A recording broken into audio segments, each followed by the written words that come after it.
Welcome back to the garage, guys. Today we're working on the Kawasaki. This is the first time I'm ever going to have myself in the video like this. I made a post on one of the last video of the Kawasaki that lots of videos are coming this month. So, going to get to it. Not much talking. I'm Parker. That's my name. I'm Aritude. So, we got a lot to do. My first race is January 9th. And my sled is basically just a frame right now. I'll show you all that in a second. Lots changed since last video. A lot of different plans and some crazy in theory stuff. So January 9th is the snow oval race over in Oregon, and it's just going to be a good testing.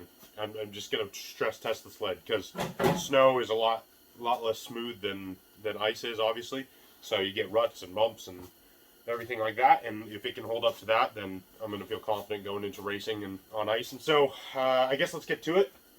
So what we got on the table today is some suspension, the rear suspension. So this rear suspension is the factory Kawasaki rear suspension. I did a lot of work to it. I took a bunch of bogey wheels off, and then I added this strut right here because this one doesn't dampen very much. It's kind of blown out. So added that shock right there, and then I drilled out the rear wheels, less rotating mass, even though it's very little. It's less rotating mass. What we're working on today is I've got a plan, and if it works, it's going to be one of the coolest things ever. But I might not go into depth on it too much because I don't really want people finding out about it. But we've got some specifics to do today that will be that are helping towards that. And then the next video, I'll just show the suspension in, and I'll show you what the plan is with the suspension, or how it works, if it works. If I get it all together, I'll show you it working, which I think you'll like. Already got started. I just cut out some tabs. So basically, oh, almost dropped that. What I'm doing is I'm going to be putting on a shock from here to here, this rotating point right here, welding these tabs on, and then when this rotates up and down, it has dampening. I just went to the junkyard, pulled out this shock off of another rear suspension. So basically what we're going to do is we're going to weld this in, these tabs, and then I have a bar from another suspension right here that I cut to length, and then drilled and tapped the ends of it. It was already had holes, but the threads were cut off when I cut it to length. This basically fits perfectly within these rails right here, and we're gonna once we get that front on, we're gonna put it right here, drill holes in the side, and then we'll have a mount here that we can put tabs on. And so right now what we're gonna do is we're gonna take this and make two tabs similar to how this came out. Anyways, we're gonna get on to the part where I'm making the tabs for this. Just gonna time lapse it because I'm the only person here, can't really video it very well. So time lapse it, and then we'll once I get them built, I'll come right back to it.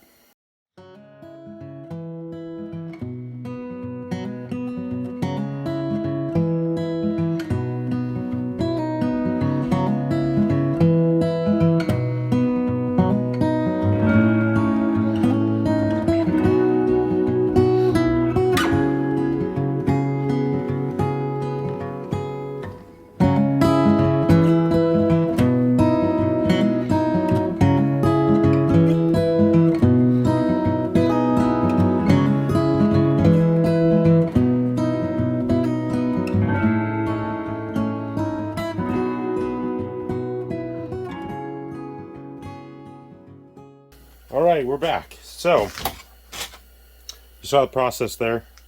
I lost my Sharpie. I don't know. I used to have like 12 of them, and now they're all gone. So, that's unfortunate. But, nonetheless, got it done. My two tabs for this bar. This one will be nice and easy to weld on because it's removable. And I'll take the other one off when I go to weld on it, obviously. So, these will go like this. One goes on this side, that,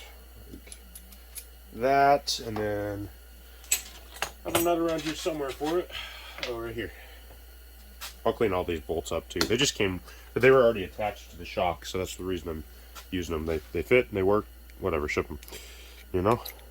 So like that, and then that sits on this bar like that.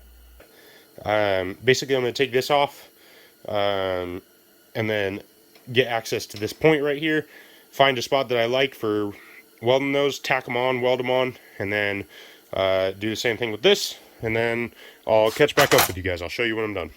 Well, it's the next day, guys, and I've got the tabs done. Let me show you what. So got the top one on. Don't mind the welds, they're ugly. It's just hard to get in there with the MIG end. This one came out decent right here, but it's plenty strong, and you can see, I guess I wasn't videoing very well, it has dampening power, not as much as I'd like, but it's really the only place I can put it unless I get a really small shock, and then I could put a bar across here, which I may still do, but I don't know, we'll see. It works good, it's what I want it to do. This shock is actually the one that was sitting right here. This is the shock I grabbed. It is blown out. It doesn't dampen enough, so I'm going to go back to the junkyard and see if I can find another one like this that's a little bit better, swap it out, see if I can fix it, whatever. But next up is we're going to be putting the lube lines in. I forgot to mention this in the video, but I got some 1/4 inch outer diameter aluminum tubing off of Amazon. I'll throw a link in the description. It's a great solution if you're doing your own lube lines, because you can make hard inserts into the rails like you'll see me do in this video, and it's very, very cheap. So save you some money instead of having to buy press-in inserts that are like $4 a piece and they're only an inch long. So anyways, guys, sorry about that. I forgot to throw it in the video. So we're gonna do 2 on each side, one here, one here, one here, one here, and that's because when you race on oval, you need to push the front end up, so the track is only going to be really sitting back here. So most of the rubbing is going to be back here, but I want 2 on each side in case one gets plugged up. So, and I want it in here in the center because it'll be nice to route lines. I'll be able to bend a right angle, go this way, meet up with this one, and go up. And then probably come across this bar, yeah, because this all stays in one place, so it'll come up and across, jump over this, and then up. Not with this metal line, with soft line for those parts, but the metal line will go here. So I need to drill a hole. I'm gonna put it on the inside of the rail. This is an I-beam of a rail, right? So I'm gonna drill on this side of the I-beam so that it goes down through on that side, and then we'll put 4, 1, 2, 3, 4, and we'll be good to go. I'll get you guys set up and you can watch.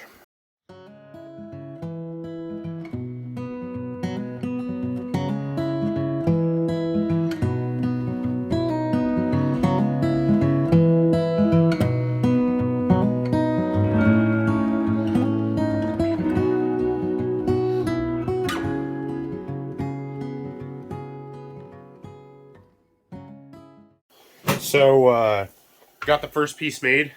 Basically, I made this right here, the depth of this. Hopefully you can see what I'm talking about. Yep, you can. So, made the depth of this, how far it'll go into the track. About that far. So, what you don't want to do is have it go all the way to the bottom of the slide, because the slide is still going to wear, right? These just reduce wear a ton. So, you don't want this aluminum digging into the track over time. So what I do is I barely get it into that slide. So if it gets down to here, I'm replacing the slide. So this will come out, everything will come out. But you don't want this the bottom ejection part, to be at the bottom of the slide, because it'll wear into the track if the slide wears down past it. Another thing is I tried to go as close to the center of the slide. If you were to look at the bottom of the skid, if you look at the bottom of the slide, you want to go as close to the center as possible, because it gives the most strength on the sides, and it also lubes both sides of the slide, if that makes sense. So,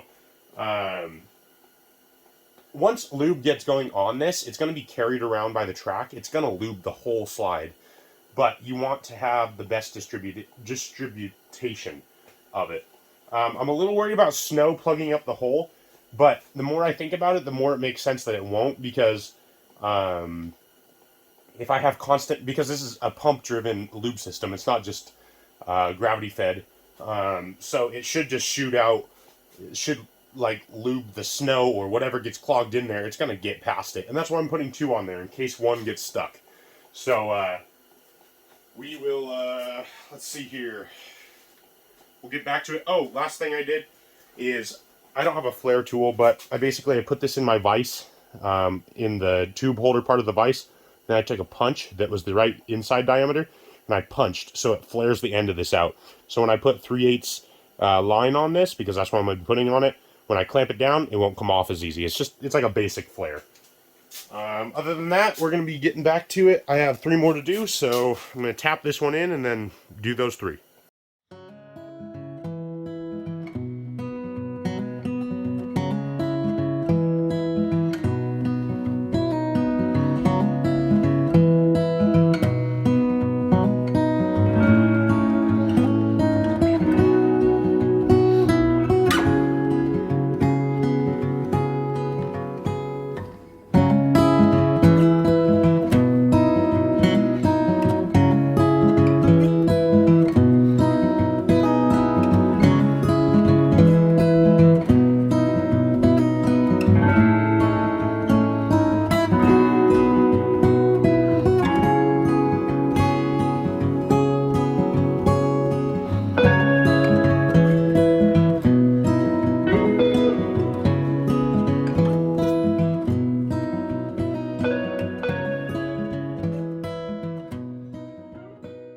So this is where we're at. I got both these primaries in, the front ones, and so I'm at a dilemma right now because I really want to make sure that I'm not gonna have no lube on one side, you know. So my fear is that if I run them through the track on the back ones here, the ones that are going to go here, if I run them through the, not track, but the rail all the way, and both of them get plugged for some reason, that's not going to be good. So I'm thinking about maybe just coming in like on the other side of this rail, but like on the back side of it. Let's see if it'll focus. Back there. If I just came in and then came along the side of the slide, attached it to the side and pointed it backwards, I wonder if it wouldn't ever clog, and then, but I don't know if it will lube the track, because that would be quite a bit of, you'd have to move underneath. I don't know. See, I don't know. If I do it like this, if I just drill right through here and only put it through the top layer, then it will hit this little thing right here and go over everything. That might work. I don't know, but that's the dilemma. Also, this is not the line I'm using. I'm going to be using clear so I can see it moving. But just giving you an example of how it's going to be ran, like that. So, but, oh, and then I use just some gel glue in there just to keep it from spinning. And I mean, it's a compression fit. I put them in the freezer so they shrunk a little bit, and then put them in, and they're compression fit, but it's just a good idea. Anyways, gonna get back to it.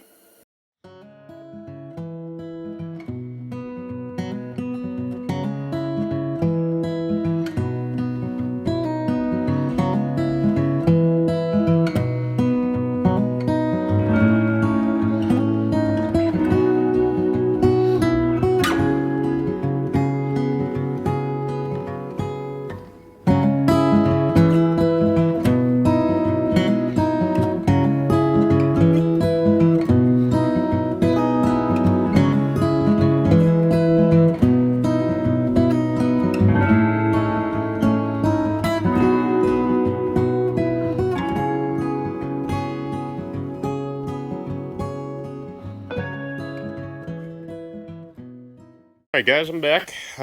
Finished it up. I decided to just go through again because I keep forgetting it has pressure in the system. So if it shouldn't get clogged up too bad, because there's going to be pressure building up behind it every single time, and eventually it will just clear itself out. That's the hope anyways. What I did do though is on these, I drilled through all the way 1/4 inch, focus, and then I took a huge bit and just counter sunk, I don't know what the term is, but bored them out so that it's a bigger hole for things to get stuck in. So hopefully less stuff gets stuck in there. Give me a second while I flip. So basically you already saw these ones, or this one, but then I just decided to go here and super glue on there.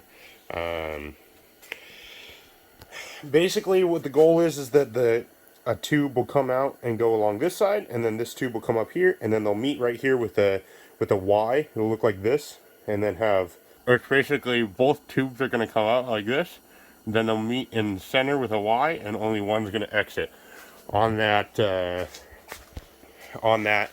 this post right here. And the lube tank's on this side, I believe. Yeah, it's on this side. So this side will just come straight up, but this side will come all the way across, span this, which I might make it a metal. I don't know if I have enough material, but we'll see. I might make it a metal span so it doesn't have any deflection, so it can't ever hit this. It'll come across, and then right here will be a connection that will just lead one out, and then I have a limiter valve that comes in the mail that fits inside a 1/4 inch line that limits how much fluid is pumped out of the system. So that's how it's all going to be routed.